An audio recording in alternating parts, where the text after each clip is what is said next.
Nous avons maintenant à peu près 1 heure et demie pour discuter votre dernier livre qui s'appelle 40 voleurs en carence affective, avec un sous-titre Les bagarres animales et les guerres humaines. C'est un livre qui est apparu l'année dernière, si je me souviens bien, à Odile Jacob. Et on dirait qu'il y a 2 thèmes importants dans ce livre. Le premier est de savoir si l'ontogénèse humaine, c'est-à-dire que si le développement de l'être humain à partir de fœtus dans le ventre de la mère jusqu'à l'être adulte, influence la possibilité des attitudes sociales, des conflits ou même des guerres. Et ici, vous dites que le monde animal peut nous aider à comprendre la condition humaine. Et le deuxième thème de ce livre, c'est dans quel sens sont les mondes humains et animaux intégralement liés. Et même si, comme vous le dites, il n'est pas possible de réduire l'homme à l'animal en même temps. Et comment on peut utiliser les exemples tirés du monde animal comme les arguments directs et comment il n'est pas possible. Vous commencez votre livre en affirmant que de nombreuses théories psychoanalytiques importantes sont basées sur des recherches en éthologie animale. Vous dites les exemples de Lacan, de Sigmund Freud, de John Bowlby. Mais vous dites aussi qu'il y a beaucoup de psychologues qui n'aiment pas généralement accepter que la psychologie a quelque chose à faire avec l'éthologie. Quelle est la contribution donc de l'éthologie à la psychologie? C'est ma première question. Et comment la psychologie transcende-t-elle l'éthologie? Merci pour votre question, votre introduction. C'est que la pandémie nous a fait découvrir que les êtres humains ne sont pas au-dessus.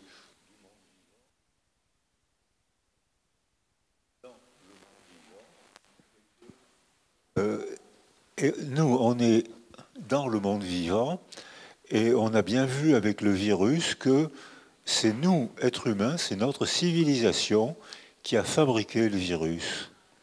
Les animaux l'ont transporté et nous ont rendus malades, mais c'est nous qui avons rendu malades les animaux. C'est-à-dire que les virus, on en a plein. Dans les mains, dans la bouche.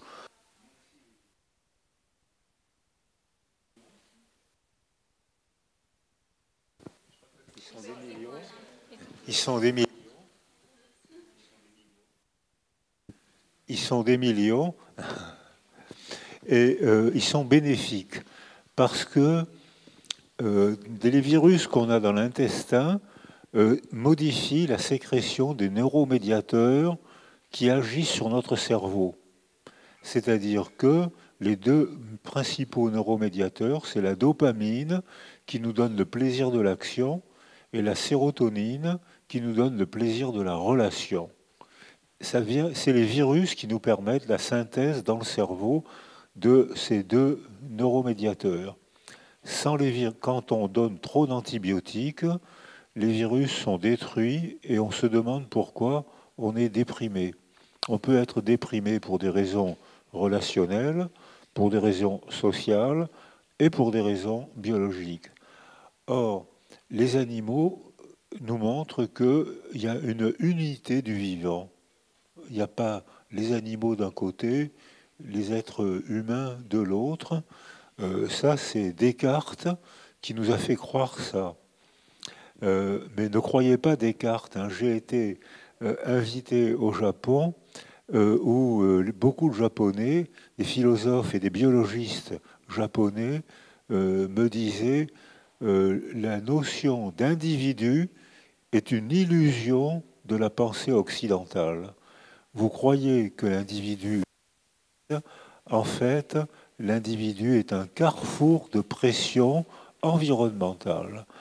Alors, comme j'ai été enchanté par mon séjour au Japon, on a décidé de réfléchir à votre question, parce qu'on savait que vous alliez poser cette question aujourd'hui. Donc on a décidé de réfléchir en termes psycho-écologiques, en 3 niches sensorielles. Ça sera une performance en même temps, un petit peu. Justement, la niche sensorielle en tchèque, c'est vraiment un mot qu'on devrait développer un petit peu. Qu'est-ce que ça veut dire? Et puis, vous parlez de notre dépendance. Vous utilisez les 2 mots, ontogénèse et épigénèse. L'ontogénèse dans notre développement dans le temps, tandis que l'épigénèse, c'est un développement par rapport à notre milieu, entouré par le milieu. Est-ce que vous pouvez développer ces idées? Alors, la notion de niche sensorielle, c'est un raisonnement écologique. Tous les êtres vivants, tous les mammifères, et nous sommes des mammifères, hein, dans cette salle, vous avez tous été des mammifères marins pendant 9 mois. Vous avez vécu dans l'eau, vous avez entendu respirer avec des branchies comme les poissons, vous avez entendu le son par la transmission des basses fréquences comme les poissons, votre mère vous a nourri par le cordon ombilical, on a tous été des mammifères marins pendant 9 mois. Vous aussi, Alice, et votre serviteur aussi. Alors, cette notion, il y a 3 niches sensorielles. Je propose de réfléchir avec 3 niches sensorielles. La première, c'est le ventre des femmes. On a tous habité le ventre d'une femme pendant 9 mois. Et les autres mammifères nous disent que déjà, ça communiquait entre les émotions maternelles et le bébé qu'elle portait. Et la communication a commencé déjà avant la naissance. La deuxième niche sensorielle, c'est après la naissance, dans les bras de notre mère ou de la femme qui avait la fonction maternelle, mais ça peut être aussi un homme. Les hommes, en s'occupant d'un bébé, sont des figures d'attachement qui ont une fonction maternelle, à condition de ne pas donner le sein, parce que là, les hommes sont moins performants que les femmes. Et la troisième niche sensorielle, c'est la parole qui crée la condition humaine. Et dans la parole commence à passer dans l'utérus, et elle commence déjà dans l'utérus à sculpter le cerveau du bébé qui est en train de se développer ontogénétiquement.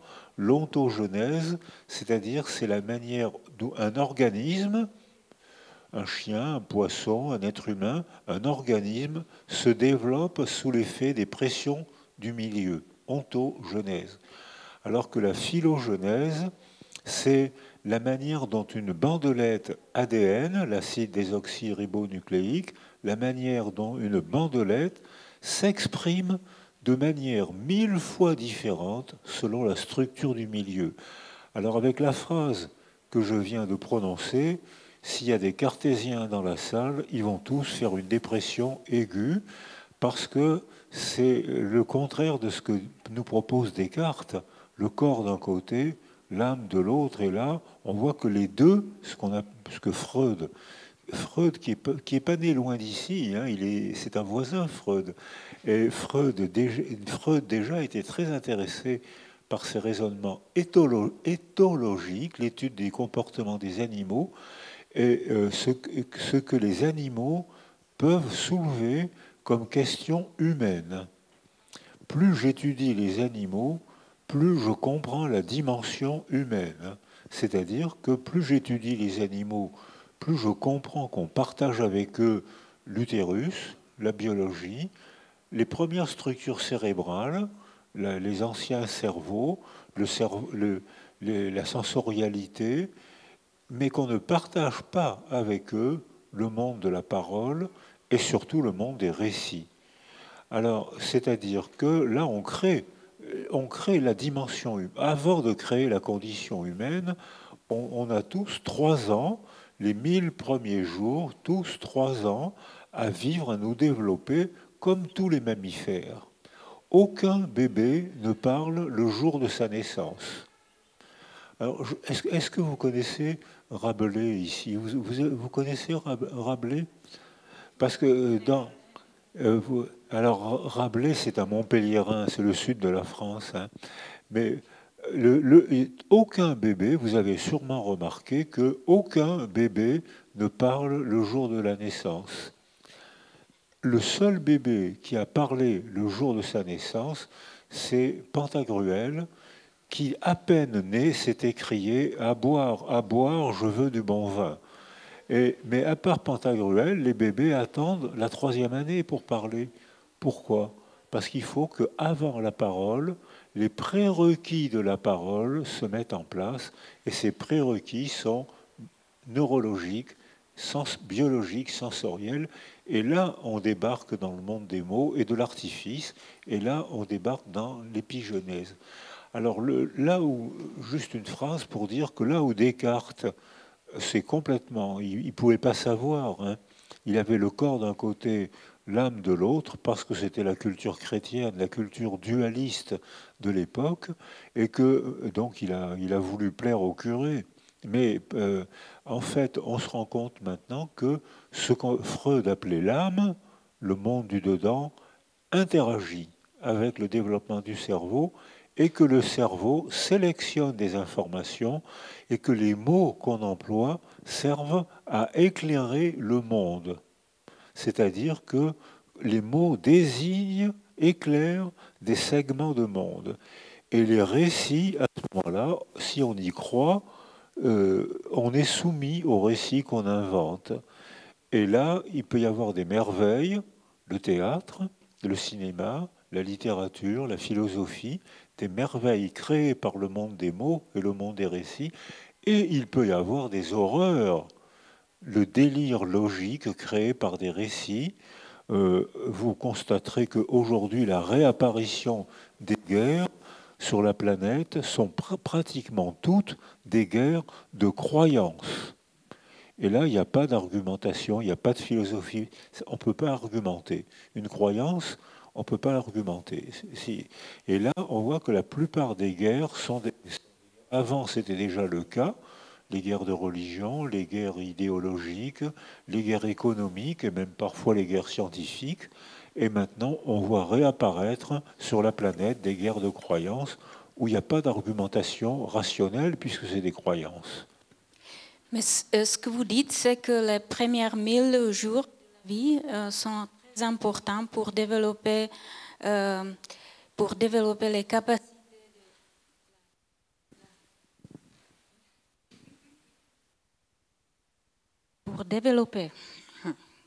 Pour développer son identité, la maturité, la santé, la résilience.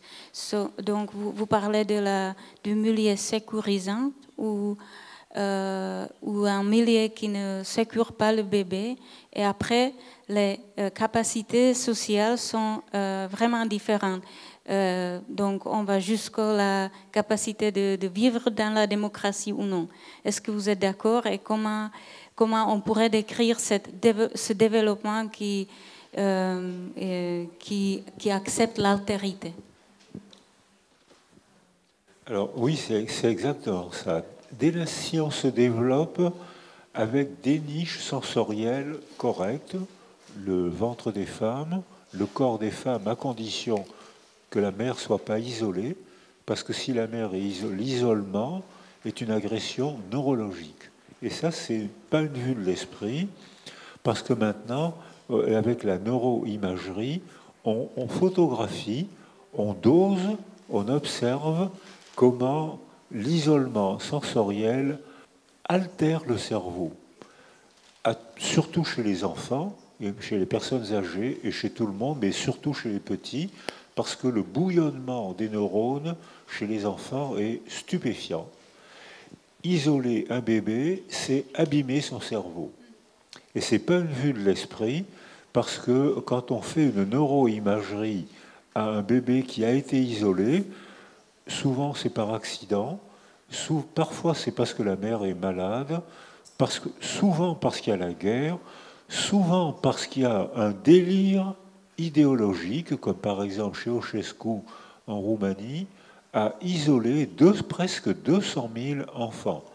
Les femmes devaient travailler 14 heures par jour et elles étaient surveillées pour qu'elles mettent au monde le plus d'enfants possible.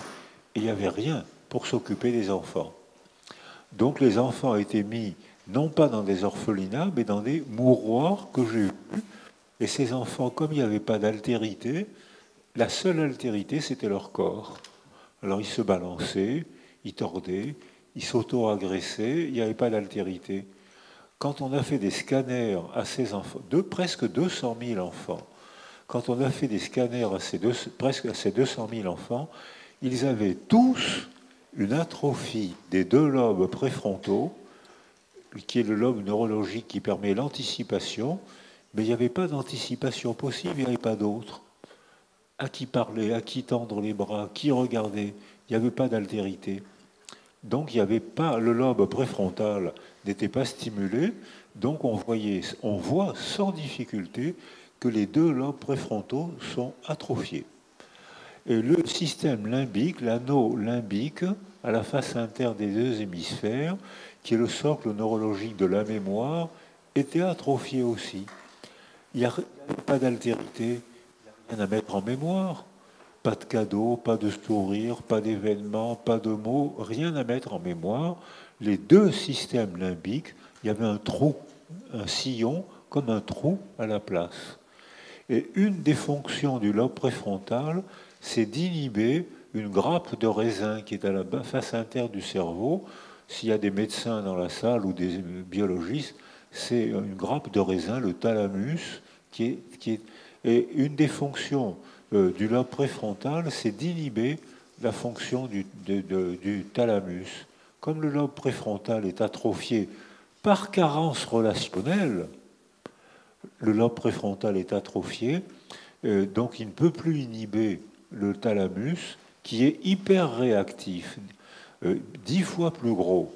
Quand on stimule ce lobe-là, l'enfant, l'adulte, ressent des pulsions, des émotions de haine, de colère, de désespoir que rien ne peut contrôler. C'est-à-dire que l'altération du milieu, la privation d'altérité, provoque des altérations cérébrales qui, si on ne fait rien, s'expriment toute la vie, et notamment à l'adolescence, où les garçons deviennent beaucoup plus agressifs que les filles, et une grande partie de la délinquance des garçons, plus que celle des filles, s'explique par une carence éducative, par une carence du milieu. Je le comprends comme ça que vous dites qu'il faut vraiment on a besoin d'une sécurité fondamentale pour s'ouvrir à l'autre, mais en même temps on a besoin de l'autre pour devenir soi-même. Donc c'est un cercle qui peut être un cercle vicieux ou bien un cercle qui nous apporte l'épanouissement ou peut-être la maturité. Et quelles sont les conditions ou comment ça se passe que si on vit dans le cercle vicieux ou dans le cercle punitif, que l'autre me punit pour être moi-même, on dirait, qu'est-ce qu'on peut faire pour devenir quelqu'un d'autre qu'un être puni? Alors, c'est un cercle. C'est un cercle, mais il n'est pas vicieux. C'est un cercle bénéfique. C'est-à-dire que, sans altérité, mon cerveau s'atrophie, mais avec l'autre, je suis obligé d'apprendre des conventions relationnelles. Le sourire, les gestes, la distance pour parler, la parole. Et ensuite, je suis obligé de me situer mon identité culturelle. Je suis musulman, je suis chrétien, je suis orthodoxe, etc. Donc ça veut dire que sans altérité, je ne peux... le paradoxe de la condition humaine, c'est je ne peux devenir moi-même que s'il y a un autre. Sans l'autre, c'est la mort. Avec l'autre, c'est l'enfer. Débrouillez-vous avec. C'est-à-dire que sans autre, c'est la mort cérébrale, ça c'est certain. Avec l'autre, ça peut être le paradis ou l'enfer. C'est le paradis. Alors, il faut distinguer, pour répondre à votre question, il faut distinguer l'amour et l'attachement. Dans l'amour, je veux être avec elle ou avec lui, je veux être fusionnel, je veux être avec elle. Mais comment elle s'appelle? Je ne sais pas, mais elle est merveilleuse. Mais tu la connais? Oui, je la connais bien, je l'ai croisée dans l'escalier. Mais elle est merveilleuse. Mais on sera heureux avec elle. Mais qu'est-ce qu'elle fait dans la vie? Je ne sais pas, mais on sera heureux. Si ce n'est pas délirant, ça, c'est complètement délirant et c'est coupé de la réalité et c'est nécessaire.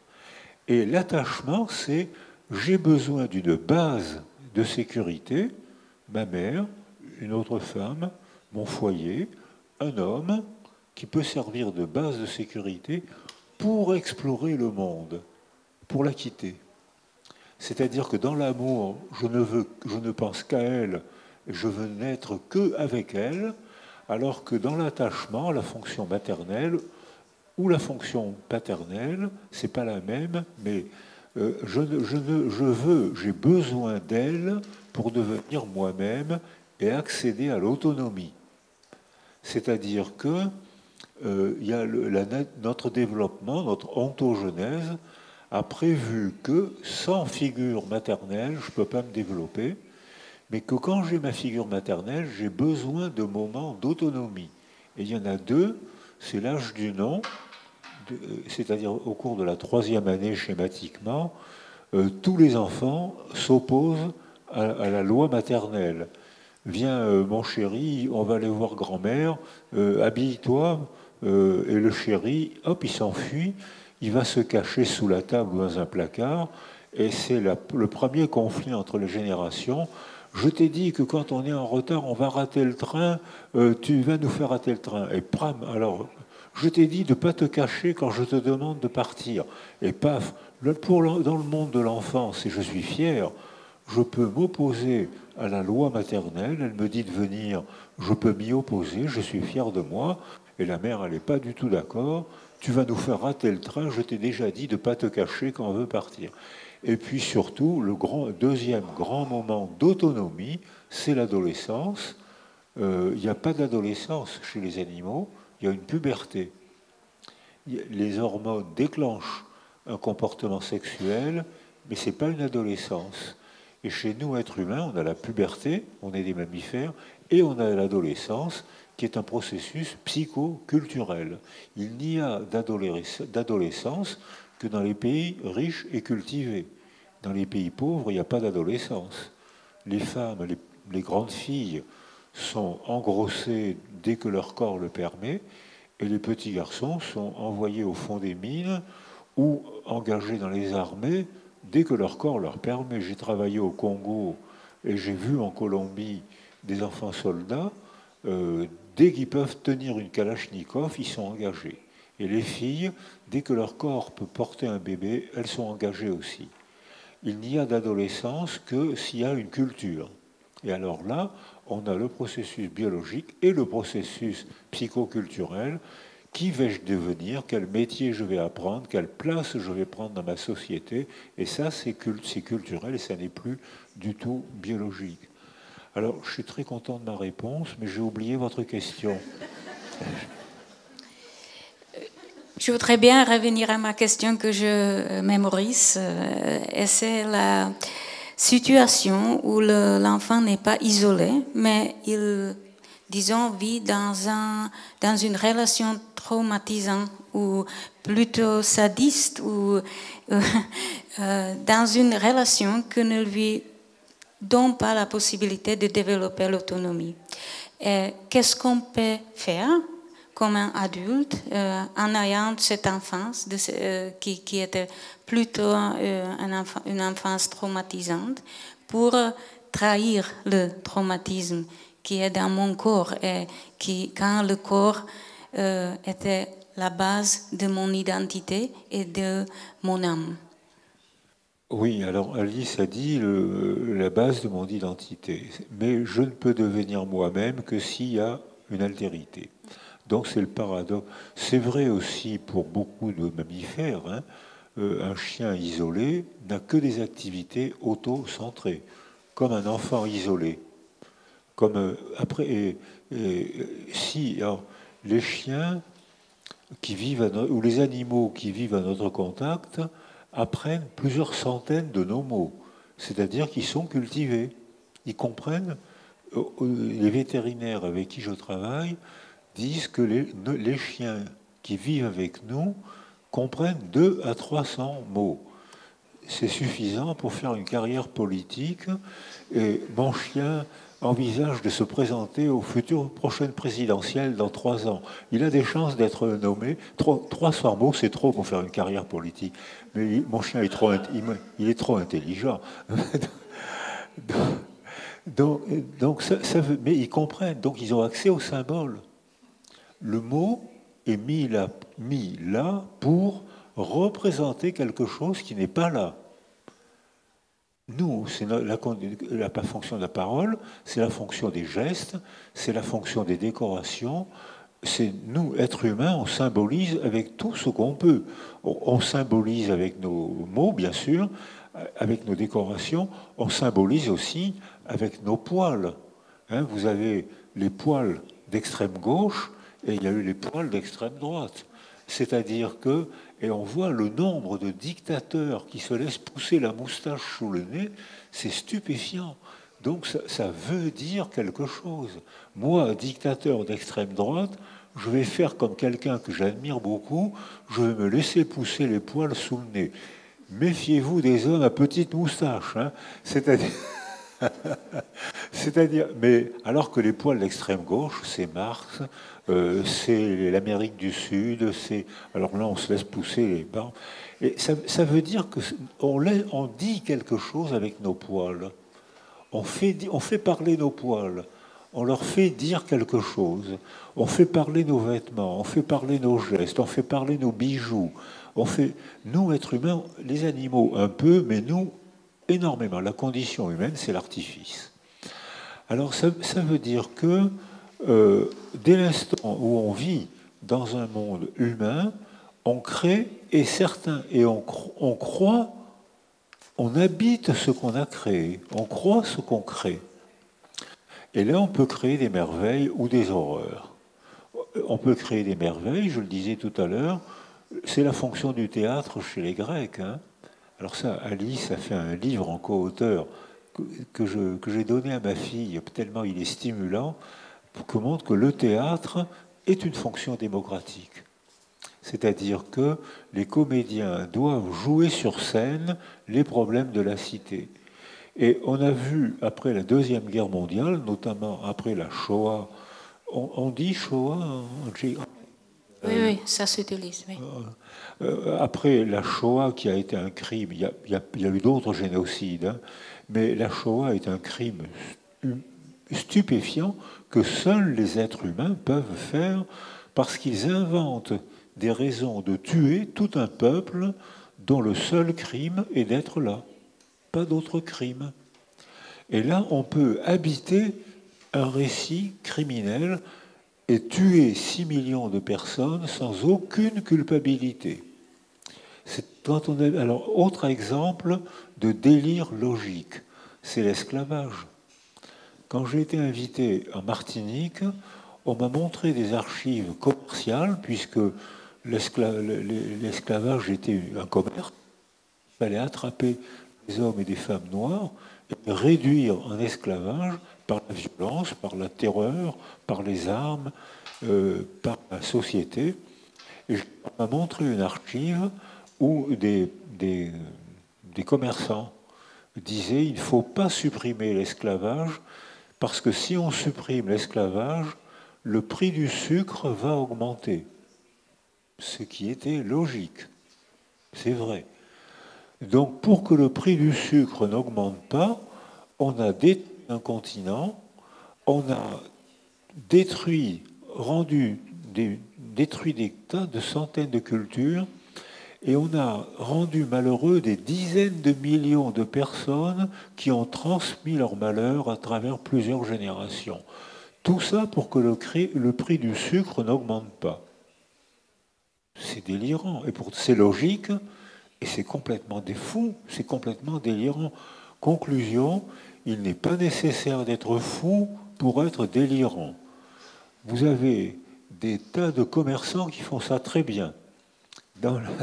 Donc on voit que là, alors là, on a besoin de la philosophie. De façon, on a dire attention, on ne peut pas habiter n'importe quel récit. On a besoin de mettre en cause, et là, on a besoin de plusieurs récits. C'est la fonction du théâtre grec, c'est la fonction de la démocratie. Et puis après la Shoah, les survivants ne pouvaient pas en parler parce que l'émotion était trop forte. C'était impossible de raconter des choses incroyables, raconter des choses que personne ne voulait croire. C'était impossible. Et à ce moment-là, en France, mais c'était sûrement pareil, ça a été moins vrai aux États-Unis, mais ça a été très vrai en France et dans d'autres pays, le déni culturel était un facteur de protection. Et ce qui a permis de lever le déni, c'est le cinéma, c'est le témoignage, c'est les romans, où là, on pouvait dire, les comédiens étaient nos porte-paroles. Et les comédiens pouvaient dire sur scène ce que je n'avais pas la force de dire en face à face. Et on voit que pour tous les grands crimes contre l'humanité, là, cette fonction d'être porte-parole, et il joue une fonction démocratique. Mais quand il y a un langage totalitaire, ce qu'on voit réapparaître aujourd'hui sur la planète, quand il y a un langage totalitaire, qu'il soit religieux, idéologique, économique ou parfois scientifique, lorsqu'apparaît un langage totalitaire, il n'y a qu'une seule vérité, celle du chef. Et si vous n'êtes pas d'accord avec le chef, vous serez déporté, emprisonné, rééduqué, torturé, enfin vous aurez... Et là, parce qu'il n'y a qu'une seule vérité, celle du chef. Si vous vous soumettez à cette vérité ou au langage totalitaire, vous n'aurez que des amis. Parce que la pensée paresseuse, c'est le slogan. Si vous pensez, vous allez avoir des ennemis, parce que tout le monde ne pense pas de la même manière. Donc il faut un débat démocratique. Il faut accepter que l'autre ne soit pas du même avis que vous, et il faut accepter d'argumenter. C'est ce qu'on faisait dans mes groupes de recherche, on n'était souvent pas d'accord. Alors, une telle, elle dit que, ah ben oui, mais un tel dit que, on va les inviter tous les deux et on va les faire parler ensemble. Là, il y a un débat démocratique. C'était passionnant. Alors que, quand il y a un langage totalitaire, c'est la récitation. C'est plus la pensée. C'est la récitation. Et la récitation, c'est le bonheur, c'est un grand bonheur. Tout le monde chante, scande les mêmes slogans en même temps, c'est la pensée paresseuse, il n'y a plus rien à comprendre, il n'y a que des convictions, et on se retrouve dans la situation des négriers qui, pour gagner un peu d'argent sur le sucre, ont rendu malheureux des dizaines de millions de personnes pendant plusieurs générations. Est-ce que c'est là où vous faites la distinction entre la culture de guerre et la culture de paix? Vous faites cette distinction et après vous aussi faites une différence entre une bagarre animale et une guerre humaine. Quelles sont les différences? Oui, alors les animaux se bagarrent comme nous, mais ils ont des raisons de survie. C'est le contexte. Quand les femelles qui ont des petits deviennent agressives, quand un autre veut voler mon aliment, moi chien ou moi singe, je deviens agressif. Quand un autre rentre dans mon territoire, que j'ai marqué à mon odeur, où j'ai mes repères, le territoire est familier, moi singe ou moi hyène, je deviens agressif. Et ça, les êtres humains l'ont. Les premières guerres, au moment de la Syrie, aujourd'hui on dirait l'Irak, l'Euphrate. Il y a des historiens dans la salle, on va dire Mésopotamie, dans ces régions-là. Dans les premières guerres, c'était des guerres de survie. Quand il n'y avait plus d'eau ou plus de vivres dans une cité-État, tout le monde galvanisait des hommes bagarreurs, les femmes savaient faire ça très bien, c'est-à-dire qu'elles excitaient des hommes bagarreurs, elles les héroïsaient pour les envoyer attaquer la cité-État voisine de façon à voler leur eau et leurs aliments. Et il paraît, alors ça c'est très bien, c'est l'illustration du comportement maternel. Alice est très sécurisant. Je me sens bien avec elle, elle me sécurise très bien. C'est une bonne mère. Donc ça veut dire que... Vous avez besoin d'autre chose?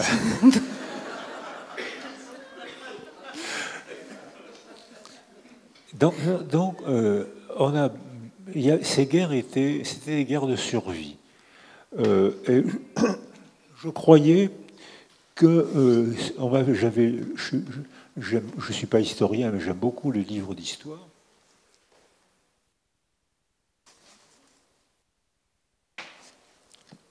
Merci Alice. Et je croyais que les guerres étaient apparues avec le néolithique, c'est-à-dire la terre, la propriété. Et j'ai vu il n'y a pas longtemps un documentaire. Il y a encore quelques êtres humains, quelques milliers d'êtres humains qui sont chasseurs-cueilleurs en Nouvelle-Guinée. Ils ne sont pas très nombreux, mais il y a un Français qui est parti vivre avec eux, qui a appris leur langue. Et j'ai vu les documents qu'il a rapportés. C'est des chasseurs-cueilleurs qui ne possèdent pas de territoire et qui vivent des poissons, des singes qu'ils tuent, qu'ils mangent. Ils vivent de chasseurs-cueilleurs. Et les femmes font de très bonnes performances alimentaires et les hommes font de très bonnes performances pour tuer. Déjà, la violence masculine et pas féminine, la violence masculine est utilisée pour faire de la survie. Et j'ai eu la surprise de voir qu'il y avait deux peuples de chasseurs-cueilleurs, un qui vivait en Nouvelle-Guinée, un qui vivait sur les flancs de la montagne, et l'autre qui vivait en bas dans une plaine plate. Donc les constructions n'étaient pas les mêmes. Il fallait faire des terrasses sur le flanc de la montagne, et il suffisait de faire des fondements, des fondations sur la plaine. La langue n'était pas la même. Les maquillages n'étaient pas les mêmes. Donc tout à l'heure, je vous proposais l'idée de dire que les poils sont sémantisés. Les maquillages sont bien sûr fortement sémantisés. Eh bien, ces chasseurs-cueilleurs, avant la propriété, s'entretuent.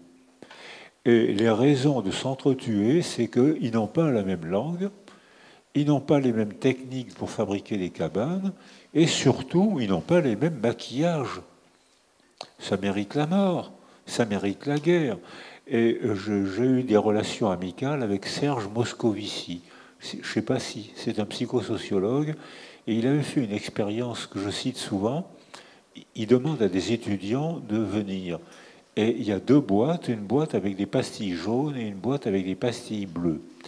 Et il leur dit, choisissez une pastille, collez-la sur votre vêtement, et puis à la fin du premier entretien, rentrez chez vous et gardez la même pastille pour vous reconnaître. Et il fait 3-4 réunions comme ça, et les gens gardent, pour se reconnaître, gardent la même pastille. Et au bout du 4e rendez-vous, il passe un questionnaire aux étudiants. Aux étudiants qui ont une pastille jaune, il leur demande qu'est-ce que vous pensez des gens qui ont une pastille bleue, et inversement. Tous les étudiants devinaient leur réponse. Tous les étudiants qui ont une pastille jaune disent « Oh, ceux qui ont une pastille bleue, ils ne sont pas sympathiques, ils ne parlent pas comme nous, ils n'ont pas la même culture, ils sont vulgaires. » Et bien sûr, les gens... C'est-à-dire que dès l'instant où on crée un sentiment de familiarité pour nos enfants qui est nécessaire pour leur donner confiance en eux, ils se mettent à avoir peur de ceux qui ont acquis une autre manière de parler, une autre manière. Et à ce moment-là, s'il n'y a pas de culture démocratique, la haine se met en place. Est-ce que c'est ce moment quand la culture de paix devient une culture de guerre? C'est exactement ce moment de l'angoisse par rapport à l'autre et la réaction qui n'est pas démocratique? Ou comment ça se passe que la culture de la paix transforme dans la culture de la guerre? Alors, dans une culture de paix, on a besoin, alors il y a l'amour dont j'ai parlé tout à l'heure, il y a l'attachement qui est vital biologiquement pour stimuler le cerveau, pour apprendre la langue maternelle, pour acquérir la confiance en soi. Mais à ce moment-là, il faut à l'adolescence ajouter, au moment de la nécessaire autonomie des adolescents, il faut qu'il y ait un système social, culturel, qui permette aux adolescents d'aller visiter une autre religion. Vous verrez, c'est intéressant. Ils n'ont pas les mêmes croyances, ils organisent leur société de manière différente, et pourtant, c'est intéressant.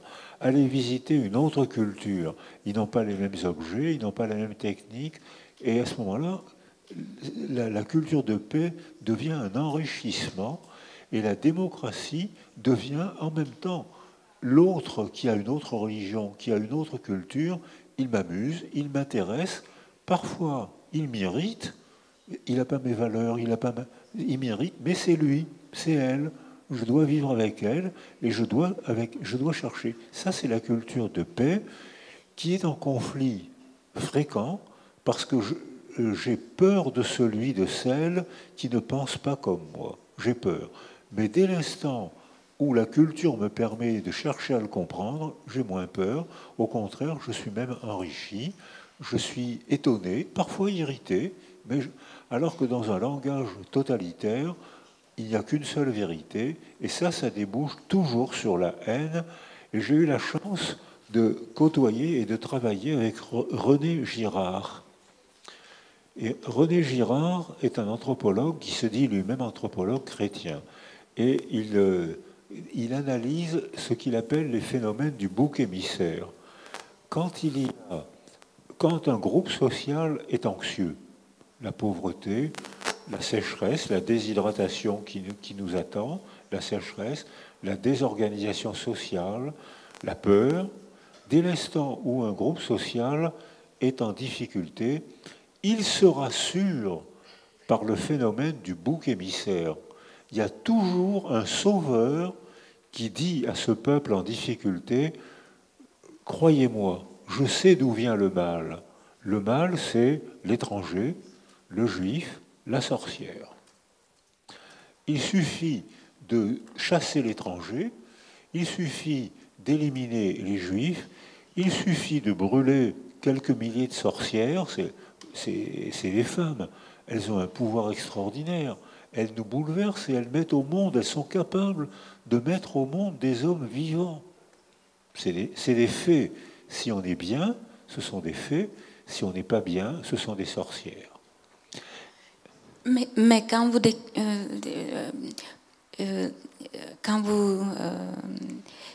on parle sur la culture de paix, on voit que la culture de paix se porte soi-même. Donc, si on vit dans la culture de paix, la paix est supportée par la culture de paix. La culture de guerre supporte encore soi-même. Donc, dans la culture de guerre, la guerre est supportée. Mais ma question, c'est comment la culture de paix peut se transformer en une culture de guerre. Parce que c'est quelque chose qu'on a expérience maintenant dans quelques pays dans le monde. Mais bien sûr. Alors, le peuple allemand était un peuple parmi les plus cultivés d'Occident. Ils nous ont donné des musiciens, des scientifiques, des médecins. Enfin, vraiment, c'était une belle culture germanique dans les années 30. Il y avait un jazz allemand qui était très gai et très beau. Et quand Germaine Tillion, c'est une ethnologue que j'aime beaucoup, il y a peut-être des gens dans la salle qui en ont entendu parler, elle fait de l'ethnologie au Musée de l'Homme et elle va travailler chez les Berbères en Afrique du Nord.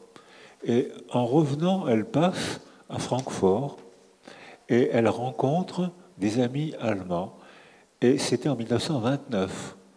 Et elle voit ces gens, ses amis, un peuple très cultivé, et elle leur dit, mais quand même, il se passe chez vous un phénomène étrange. Il y a quand même une théorie qui me paraît étrange. Il y a un homme qui a écrit un livre qui s'appelle Mein Kampf, et il y a des gens qui l'achètent et qui croyance, ils croient en ce livre. Et ses amis allemands éclatent de rire et lui disent, mais ça n'a aucune importance.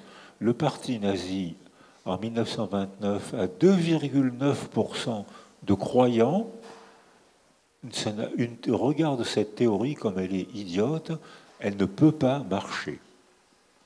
10 ans après, ce peuple intelligent est embarqué par un phénomène de contagion émotionnelle. Les croyances sont très contagieuses. Surtout si on aime quelqu'un, on a tendance à partager les mêmes croyances, parce que partager les croyances de quelqu'un qu'on aime, c'est lui dire « je t'aime, je vis dans le même monde que toi, on va être en familiarité ». 10 ans plus tard, ce peuple cultivé dépasse les 90-95% de gens fanatisés. Tuer un juif n'est pas un crime, c'est un acte moral. C'est-à-dire que, comment, en 10 ans, méfions-nous des théories idiotes. C'est celle qui marche le mieux, parce que c'est la pensée paresseuse. On n'a pas besoin de faire l'effort de rencontrer un philosophe qui va nous poser des questions.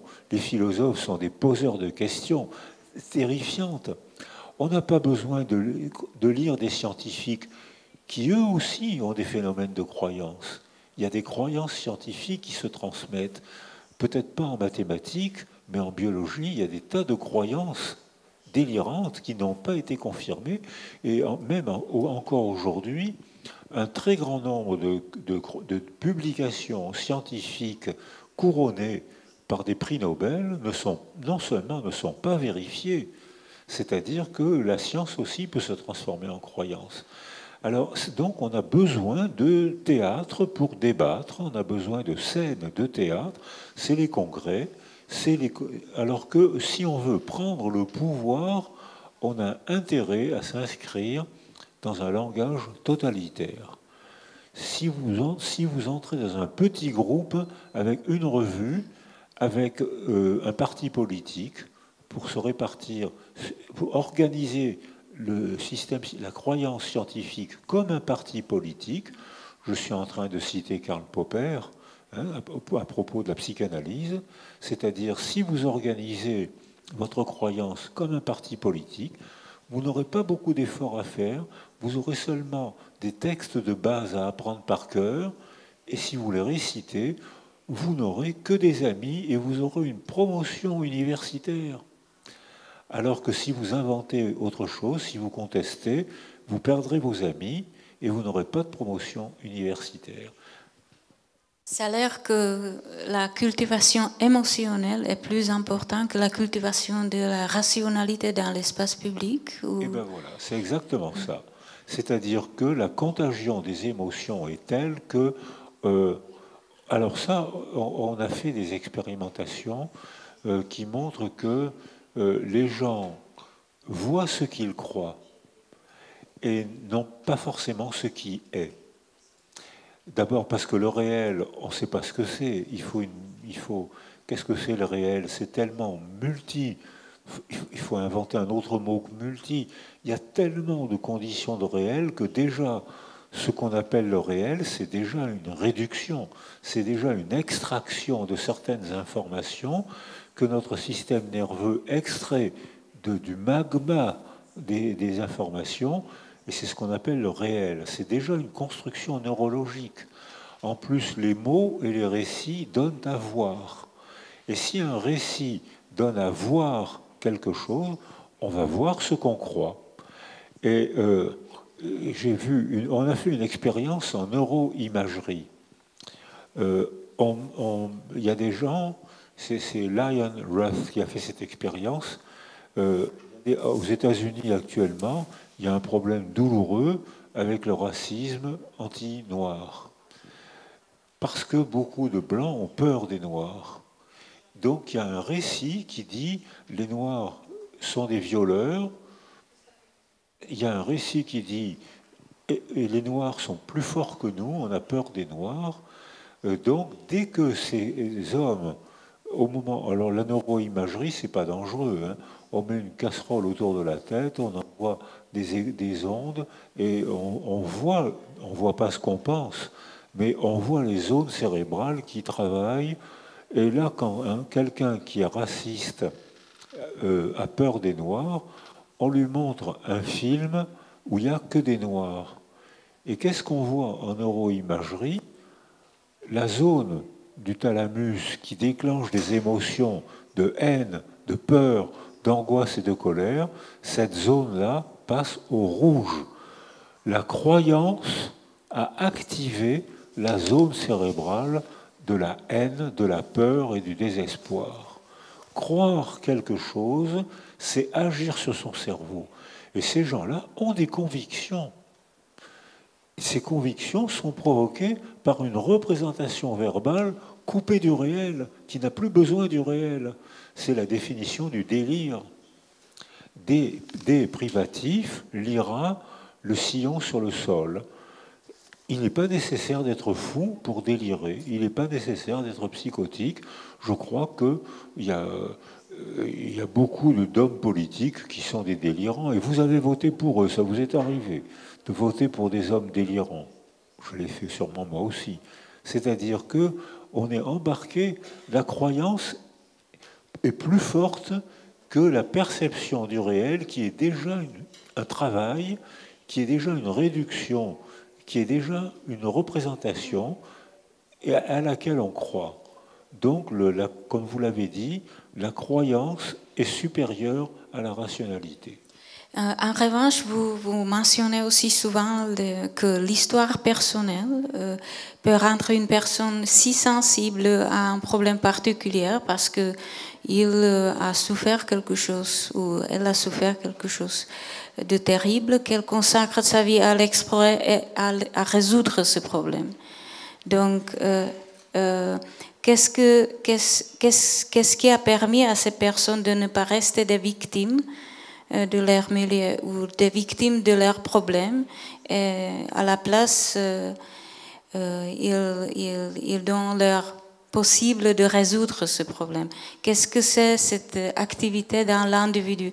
Parce que vous parlez beaucoup de milieu, de notre dépendance du milieu, mais est-ce qu'il y a une capacité individuelle de refuser d'être victime? Alors, c'est le questionnement du processus de résilience. Alors je parlais tout à l'heure des enfants roumains, parce qu'il y en a eu presque 200 000, mais j'ai vu le même phénomène avec les enfants de Duplessis à Montréal. C'est tout enfant, dès l'instant où il est privé d'altérité, altère son cerveau, augmente ses activités autocentrées, comme je l'ai proposé tout à l'heure. Quand on vivait dans une culture dualiste, quand on voyait un enfant abîmé, on nous apprenait en psychologie ou à la faculté de médecine, on nous disait il faut se centrer sur l'enfant. Or, les raisonnements aujourd'hui, écosystémiques, nous disent si on veut améliorer l'enfant, il faut se centrer sur son entourage. Premier entourage, sécuriser la mère. Deuxième entourage, sécuriser le foyer, la famille. Ce qui n'est pas du tout le cas aujourd'hui dans les cultures occidentales où les familles sont déchirées, explosent. Troisième niche sensorielle, vous m'avez invité à en parler, créer des lieux de théâtre, de débat, pour affronter et exercer et ne pas se laisser prendre au piège de la pensée paresseuse, la seule vérité. Alors, dès l'instant où je l'ai vu en Roumanie, je travaillais avec Șerban Ionescu, Violeta Stan, qui était professeur en Roumanie. Dès l'instant où les enfants étaient sortis de leur isolement, dès l'instant où la mère était sécurisée, en une nuit ou deux, les enfants reprenaient un bon développement. La plasticité cérébrale des petites années est telle qu'il suffit de sécuriser la mère pour que l'enfant aille mieux. Beaucoup de cultures ne le font pas, notamment la Roumanie avec Ceausescu, il ne faisait pas ça du tout. Au contraire, presque 200 000 enfants ont été abandonnés sans substitut.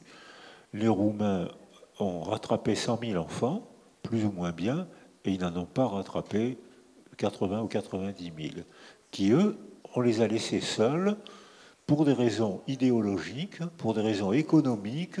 Ces enfants ont été laissés seuls, leur cerveau est altéré, ils finiront leur vie comme ça.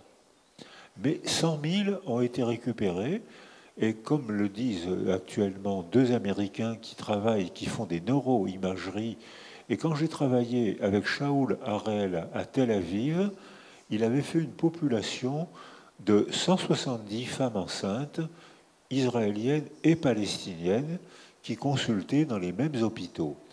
Parce que, contrairement à ce qu'on entend actuellement, les Arabes faisaient des études à Tel Aviv et devenaient médecins et faisaient bien leur métier dans les hôpitaux israéliens. Et ils faisaient bien leur métier. Et donc ça, j'en témoigne, mais le travail de Shaul Harel, c'était 170 femmes qui consultaient d'elles-mêmes pour syndrome psychotraumatique, parce que même en temps de paix, il y avait des attentats tous les jours, même en temps de paix. Donc ces femmes-là consultaient et elles ont mis au monde 170 bébés. Shaul a fait 170 neuroimageries.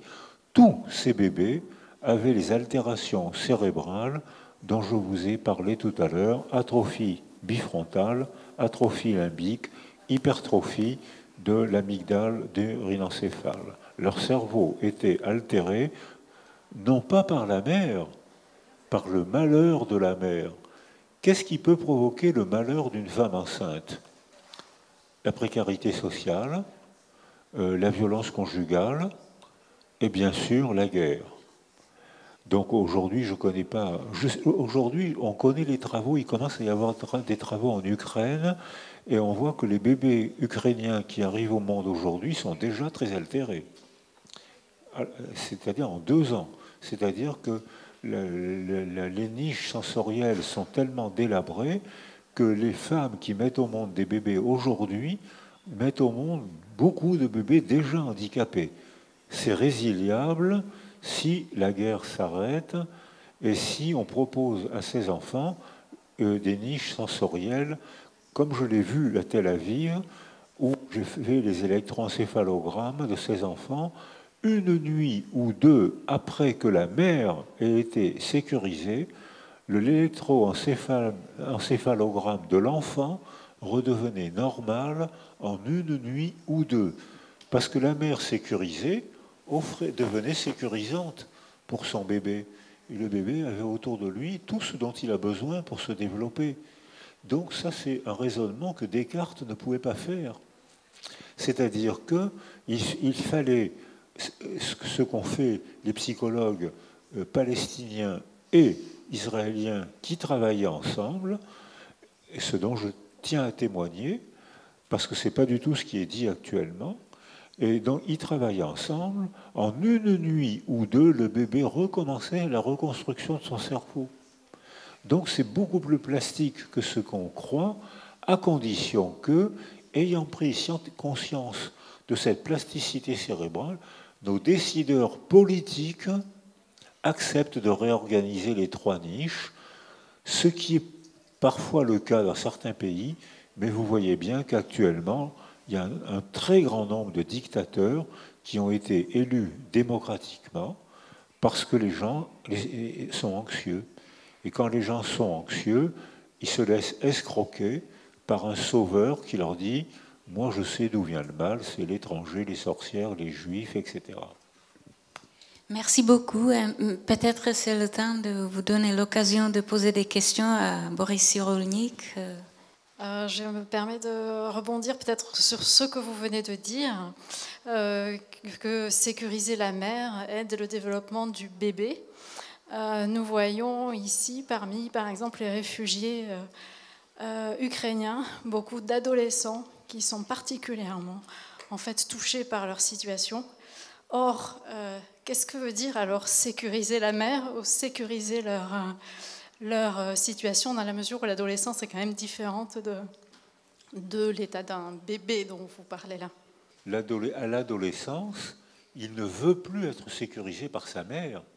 C'est-à-dire que c'est pour ça que je proposais tout à l'heure de dire qu'il y a deux moments d'autonomie que prévoit le développement, c'est l'âge du non et l'adolescence. Où là, l'adolescent, si sa mère veut trop le sécuriser, l'adolescent va être exaspéré, il va se sentir envahi par sa mère. Donc il faut que la culture, le système socio-culturel prévoit des relais entre la famille et l'aventure culturelle. Et tout à l'heure, je proposais l'idée que dans les cultures pauvres où il n'y a pas d'adolescence, les grandes filles sont engrossées tout de suite, leur développement s'arrête, elles se consacrent au mari et aux enfants, et les garçons sont consacrés à la guerre, ce que j'ai connu, ou au travail au fond des mines, 15 heures par jour, ce que j'ai connu aussi. Je n'ai pas travaillé au fond des mines 15 heures par jour, mais j'ai été médecin au centre médico-social où j'ai soigné beaucoup d'ouvriers des chantiers navals. Ils travaillaient 12 heures, 15 heures, 10 heures par jour et ils ne voyaient le soleil, la lumière du jour que 2 mois par an. Et après la Seconde Guerre mondiale, j'étais enfant, on apprenait la violence aux garçons. C'est-à-dire qu'il fallait qu'un garçon soit bagarreur, et non seulement il devait faire preuve de courage en étant violent, mais on lui apprenait à tuer. J'ai appris à tuer. Dans les disciplines, on lui apprenait à manipuler un fusil, on lui donnait des justifications pour se servir de son fusil, c'est-à-dire que la violence était une valeur adaptative à une certaine culture de guerre. Et les garçons étaient consacrés à la violence. On les éduquait pour la guerre. Et, mais depuis 2 générations, peut-être sous l'impulsion du féminisme, depuis 2 générations, on considère que la violence n'est plus une valeur adaptative à condition que la guerre ne réapparaisse pas, ce qui est actuellement en cours de discussion, parce qu'elle n'est pas loin de chez nous. Hein. Et donc ça veut dire, et si la guerre réapparaît, on va, comme on le voit en Ukraine, comme on le voit en Proche-Orient, si la guerre réapparaît, instantanément, la violence des garçons devient valorisée. Les garçons sont héroïsés. L'héroïsation, alors l'entrave des femmes, on sera tous d'accord, c'est en entravant les femmes qu'on a pu fabriquer de la société. En les privant de droits, on a pu, en France, le père était le représentant de Napoléon dans la famille. C'était 1802, le chef de famille, c'était 1802. Et donc, en 1802, l'homme est nommé chef de famille. Mais le chef n'est jamais dans sa famille. Il est à la guerre ou il est au chantier. Et c'est les femmes qui ne sont pas chefs de famille qui faisaient tout. Mais il y avait donc une injustice légale. C'est légalement que c'était injuste. Et depuis 2-3 générations, une partie du féminisme conteste ça. C'est un progrès dont notre société doit être fière.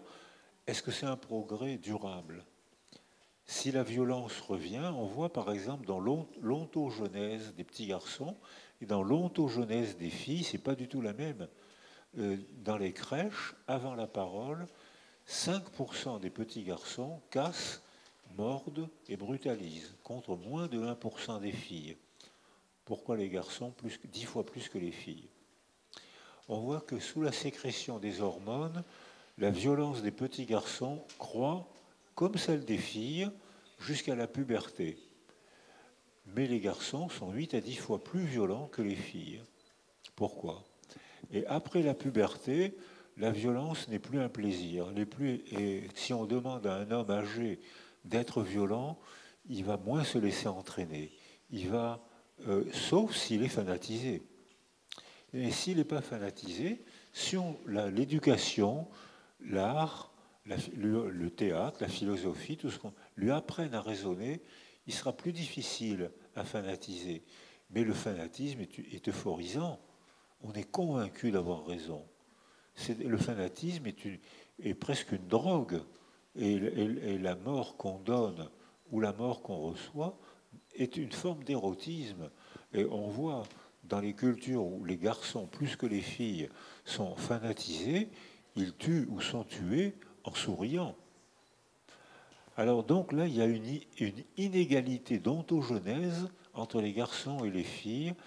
Il y a des hypothèses explicatives, ce n'est pas des certitudes, mais d'ailleurs il n'y a pas de certitude, hein. Il y a des vérités momentanées. Mais pour l'instant, les hypothèses, il y a peut-être une hypothèse biologique, les filles sont XX, c'est-à-dire que quand une anomalie est portée par un X et pas par l'autre, cette anomalie ne s'exprime pas, alors que les garçons sont XY, quand il y a une anomalie portée par un X ou par un Y, ça s'exprime. Il y a en plus l'inégalité hormonale, où les filles seraient adoucies par les hormones femelles. Beaucoup de gens ne sont pas d'accord avec ce que je viens de dire, alors que la testostérone encouragerait au passage à l'acte. Là encore, c'est très discuté. Mais ce qui n'est pas discuté, c'est que la violence, la brutalité des petits garçons est récupérée par absolument toutes les cultures pour les encourager et leur apprendre la violence. D'où vient la tendance des gens de se comparer l'un à l'autre, de se comparer l'un à l'autre? Qu'est-ce que vous pensez sur la façon de se comparer?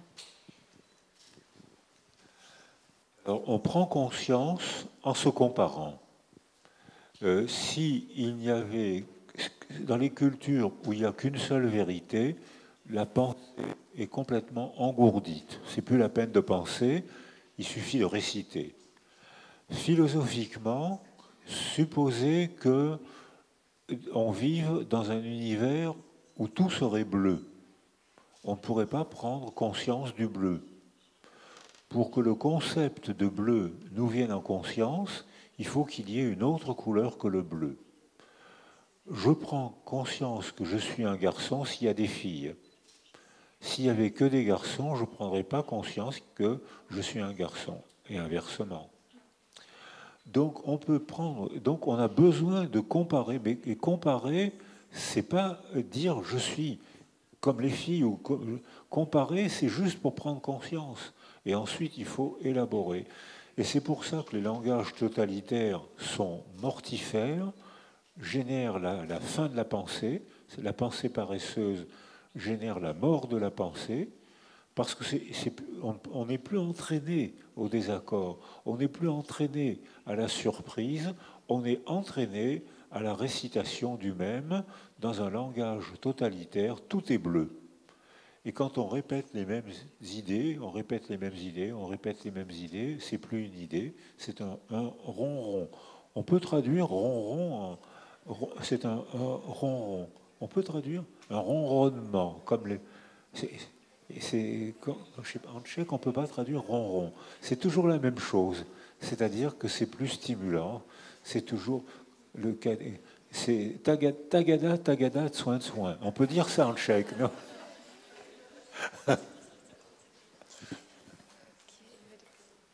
Si vous le permettez, d'abord une réflexion par rapport à ce que vous avez dit concernant, en particulier pour la jeunesse, l'utilité de se confronter par le voyage, par le déplacement, la mobilité, à d'autres cultures, à autres, vraiment autres, de manière à remettre en cause en fait ses propres croyances.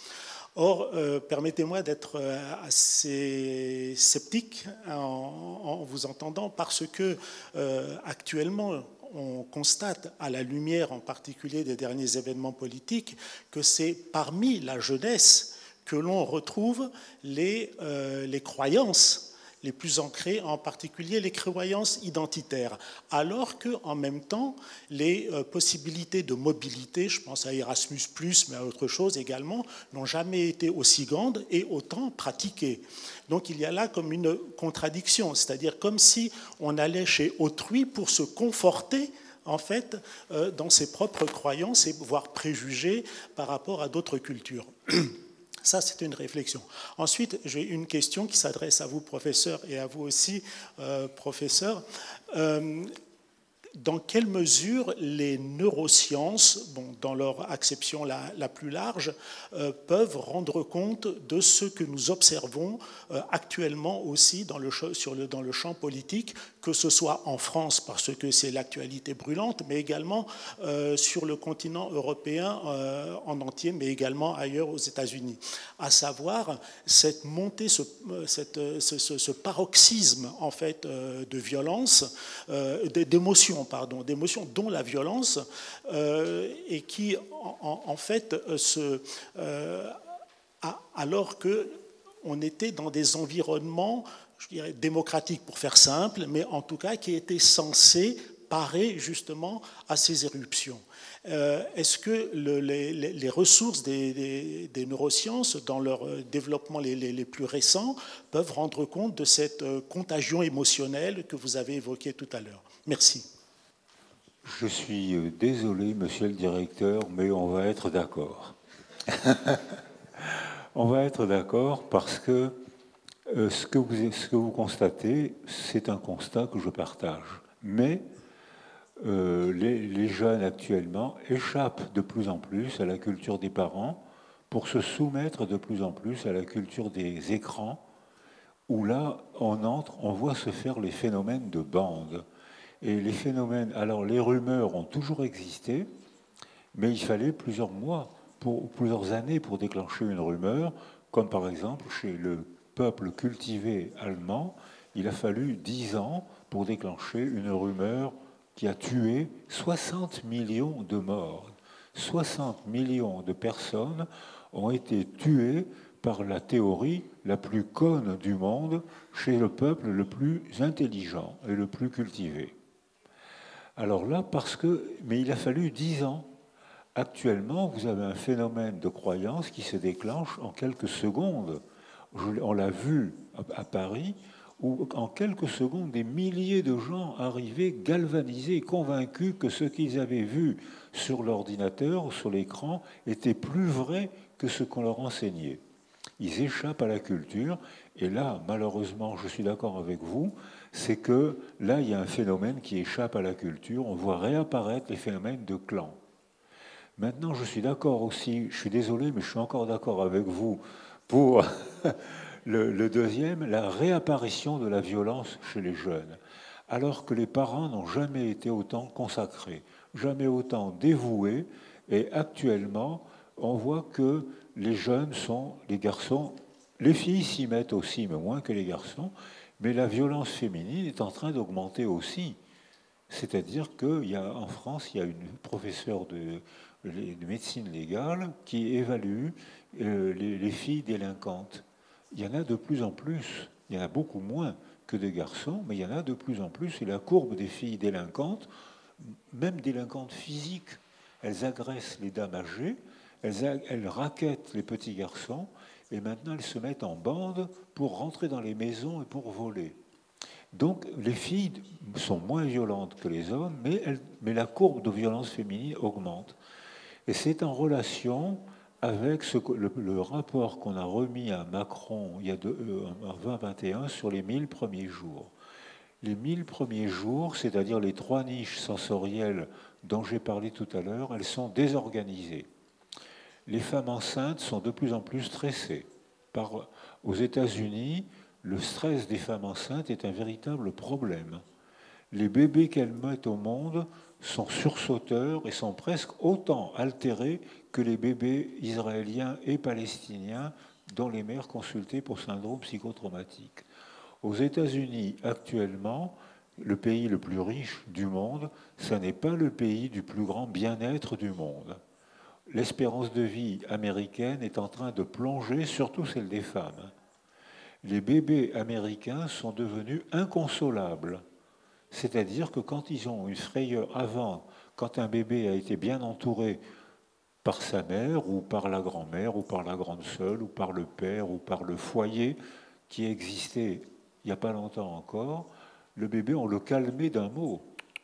On le calmait. Oui, oui, maman est là.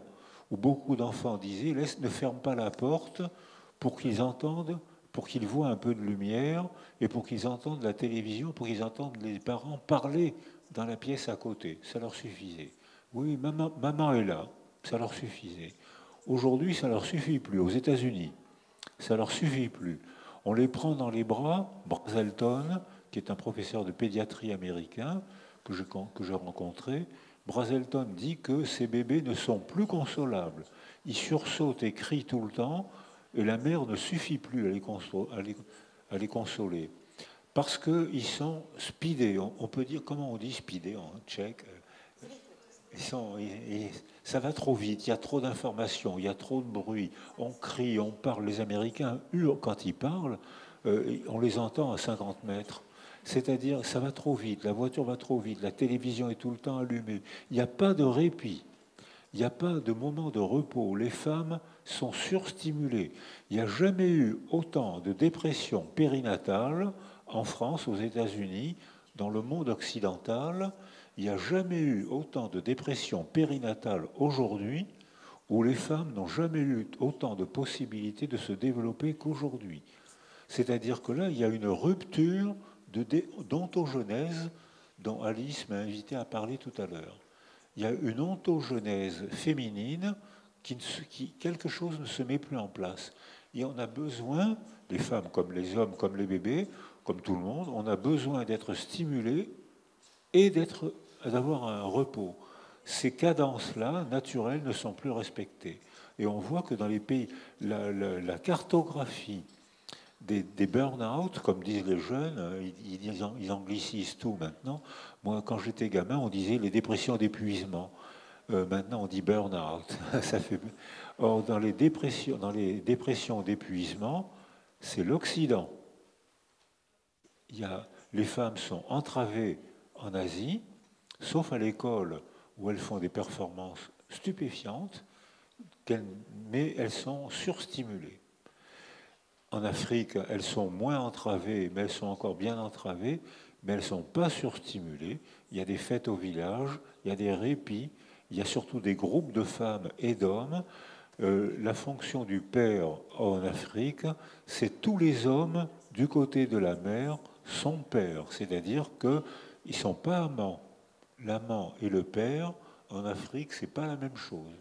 Et j'ai entendu la même chose chez les Indiens de Lima.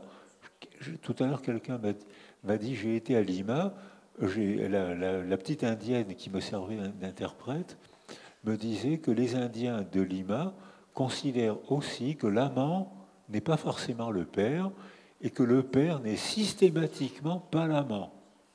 Le père, c'est celui qui est désigné par la société pour être responsable de l'enfant, s'en occuper et s'y attacher. Et les Indiens, les Africains prennent ça très au sérieux et ils font leur boulot de père très bien. Et il n'y a pas de carence paternelle en Afrique ou chez les Indiens. Il n'y a pas de carence parce que tous les hommes sont pères. Et tous les hommes entourent les femmes. On n'a pas ça en Occident. En Occident, on a des femmes de plus en plus seules, de plus en plus au sprint, et des pères, à la commission des 1000 premiers jours, on a eu un problème anthropologique énorme. On n'a pas su donner la définition du père. On a dit, maintenant il y a de plus en plus de passeports où on dit premier parent, deuxième parent. Parce que le deuxième parent, il y a de plus en plus de femmes seules qui élèvent leur enfant avec leur propre mère, la grand-mère. Bonjour madame la grand-mère, vous êtes le père. Il y a de plus en plus, en France, maintenant il y a des couples de lesbiennes qui s'occupent très bien de leurs enfants, qui les élèvent, des résultats éducatifs sont très bons. Bonjour madame, vous êtes le père. C'est votre femme qui a porté l'enfant, vous ne l'avez pas porté. Bonjour madame, vous êtes le père. Vous me suivez? C'est-à-dire que la définition du père n'a plus rien à voir avec le sexe. Donc c'est une femme qui peut avoir la fonction de père. Et j'ai eu à entendre il n'y a pas longtemps un garçon que j'ai suivi pendant longtemps. Il a appris un métier et puis il a trouvé une femme qui avait déjà un enfant. Ils ont vécu ensemble pendant plus longtemps. Ils ont eu un deuxième enfant ensemble. Et puis le couple a été en difficulté. Ils se sont séparés et il vit actuellement avec une deuxième femme qui a 3 enfants de 3 pères différents. Où sont les structures de parenté? Où se cache Oedipe? Est-ce que avoir une relation sexuelle avec un tiers de frère ou un quart de frère ou un cinquième de cousin, est-ce que c'est un inceste ou est-ce que c'est une relation sexuelle avec un garçon éloigné, donc autorisé? C'est-à-dire que là, cette révolution anthropologique est en train de provoquer une révolution dans la famille où les rôles sociaux sont complètement bousculés.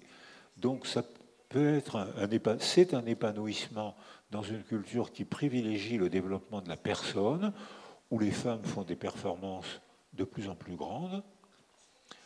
Est-ce que le prix à payer, ça ne va pas être une destruction, une dilution des liens familiaux? Et en France, on cite de plus en plus Camus qui dit cette jolie phrase « Mal nommer les choses, c'est ajouter au malheur du monde ».